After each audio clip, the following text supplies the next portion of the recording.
अस्सलाम वालेकुम viewers, I am Owais Tariq. आज के इस लेक्चर में मैं आपको बताऊंगा कि पाकिस्तान स्टॉक एक्सचेंज में इन्वेस्टमेंट करने का क्या प्रोसेस है। How to invest in Pakistan stock exchange. Pakistan stock exchange में इन्वेस्टमेंट करने के लिए इन्वेस्टर सबसे पहले ब्रोकर को सिलेक्ट करता है। ब्रोकर बेसिकली कोई भी पर्सन या कोई भी ब्रोकरेज फर्म होती है जिसके through investor Pakistan stock exchange में इंटर हो रहा होता है। और ब्रोकर को टेक्निकल टर्म में trading right entitlement certificate holder भी कहते हैं।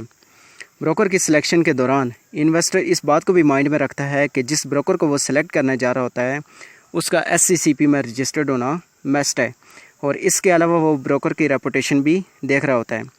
ब्रोकर की सिलेक्शन के बाद इन्वेस्टर ब्रोकर के थ्रू ब्रोकर अकाउंट ओपन करवाता है। इसके साथ साथ CDC सेंट्रल डिपॉजिटरी कंपनी में भी सब अकाउंट ओपन हो रहा होता है। CDC बेसिकली एक गवर्नमेंट डिपार्टमेंट है जिसमें इन्वेस्टर के शेयर्स का इलेक्ट्रॉनिक डाटा सेव रहता है। इसके साथ साथ इन्वेस्टर को NCCPL national clearing company of Pakistan limited में UIN नंबर भी रिक्वायर होता है। जब इन्वेस्टर ब्रोकर के थ्रू अपना अकाउंट ओपन करवा रहा होता है तो ब्रोकर इन्वेस्टर की KYC और CDD कर रहा होता है। बेसिकली ब्रोकर इन्वेस्टर का रिस्क एटीट्यूड और उसकी फाइनेंशियल पोजीशन चेक कर रहा होता है कि आया यह इन्वेस्टर पाकिस्तान स्टॉक एक्सचेंज में इन्वेस्टमेंट करने के लिए एलिजिबल है या नहीं है। अब इन्वेस्टर को आर्डर एग्जीक्यूट करने के लिए ब्रोकर अकाउंट होता है। दो तरह के आर्डर्स होते हैं, लिमिट आर्डर और मार्केट आर्डर। लिमिट आर्डर से मुराद ये है कि क्लाइंट एक प्राइस स्पेसिफाई कर लेता है और जब शेयर्स की प्राइस क्लाइंट की स्पेसिफाइड प्राइस तक पहुंच जाती है तो वो आर्डर एग्जीक्यूट कर लेता है। और मार्केट आर्डर से मुराद ये है कि मार्केट में जो प्राइस प्रिवेल कर रही होती है उसी प्राइस पे आर्डर को एग्जीक्यूट किया जाता है। अब इन्वेस्टर का रिस्क एटीट्यूड चेक करने के बाद ब्रोकर इन्वेस्टर को एक स्टैंडर्डाइज्ड अकाउंट ओपनिंग फॉर्म देता है जिसको फिल करने के बाद इन्वेस्टर का अकाउंट ओपन हो जाता है।